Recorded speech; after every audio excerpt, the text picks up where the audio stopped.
Today I will talk about the most famous concept of J. Krishnamurti, that is, the observer is the observed. What does that mean? Observer is the observed. That also means thinker is the thought. That also means experience. Experiencer is the experienced. That also means analyzer is the analyzed. That also means seer is the seen. So observer is the observed. J. Krishnamurti said that observer is equal to observed. But we are going in a deep here. So I'm taking an example. I am the observer. Observer means someone who see things, who judge things, someone who has some kind of concept. From that concept, someone observes. I'm the observer and observing a tree. Tree is the observed. So I am the observer observing the tree, which is the observed. Of course, tree and me are all different. I'm living being and I'm running, I'm human being. And tree is standing. Tree has branches, tree has leaves. But in what sense?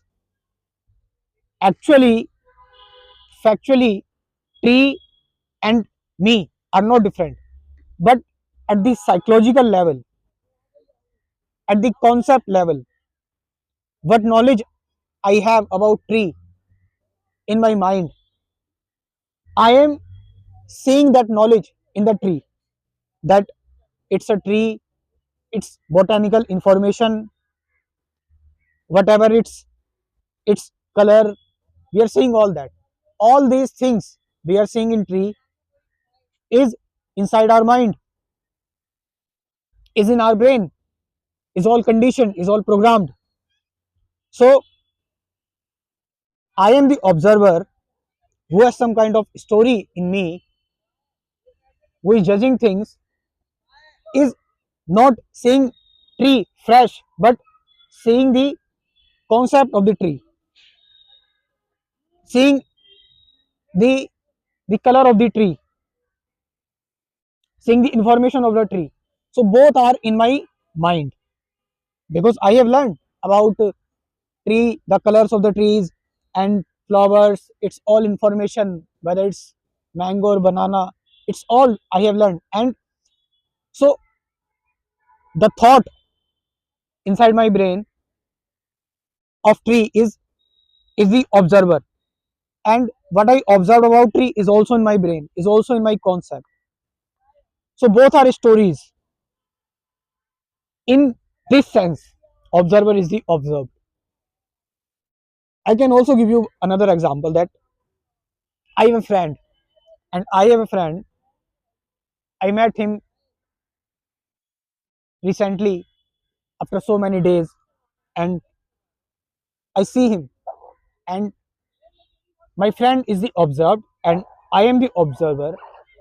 Both are different, yes. Physically, both are different, but in a concept level, in a psychological level, in a theoretical level, I have some image about my friend, and I have some concepts that on that behalf I'm observing. That's the observer. And what whatever the looks my friend has, and whatever kind of things he has, and whatever he is doing, whether he is irritating me, that is observed, is also my theory, is also in my brain, is also in my mind. So both the observer and the observed, both are in my mind.